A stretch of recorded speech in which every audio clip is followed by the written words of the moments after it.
তোমরা কে কে দুধ পাকন পিঠাটা খেতে পছন্দ করো? আমার হাজবেন্ডের কিন্তু এই পিঠাটা ভীষণ পছন্দের। আর এই পিঠাটা তৈরি করতেও কিন্তু খুব একটা ঝামেলার নয়। তাহলে চলো তোমাদের সাথে রেসিপিটা শেয়ার করি। অনেকেই তো অনেকভাবে তৈরি করে, তবে আমি যেভাবে তৈরি করেছি সেটাই তোমাদের সাথে শেয়ার করছি। আমি এখানে 2 কাপ চালের গুঁড়োর সাথে হাফ কাপ ময়দা নিয়েছি। এরপর পরিমাণ মতো লবণ আর সামান্য পরিমাণ তেল দিয়ে আমি ফুটন্ত গরম পানিতে চালের গুঁড়োটাকে সিদ্ধ করে নিয়েছি। আর এখানে আমি নাটি বিস্কুট গুঁড়ো করে নিয়েছি, তাতে তোমরা দেখতেই পেয়েছো ভিডিও।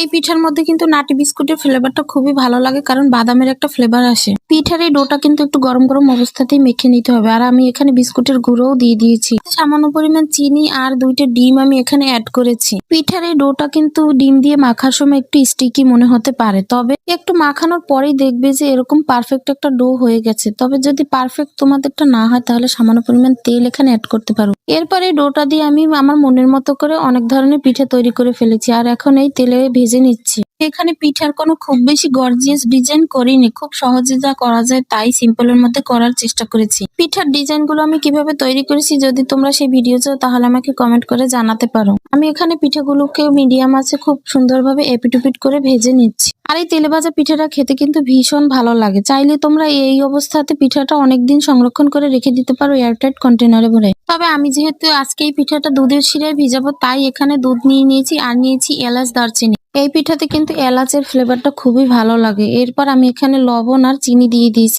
যে কোনো মিষ্টি জাতীয় খাবারে কিন্তু সামান্য পরিমাণ লবণ দিলে ভালো লাগে। দুধের শিরায় কিন্তু আমি চিনির পরিমাণ কম দিয়েছিলাম, কারণ পিঠার ভিতরেও চিনি ছিল। দুধটা যখন ফুটতে শুরু করবে তখন পিঠাগুলো দিয়ে 2 মিনিট টকবগে ফুটিয়ে নিয়ে তারপর চুলার আঁচটা বন্ধ করে ঢেকে রেখে দিলে দুধ পাকন পিঠা রেডি।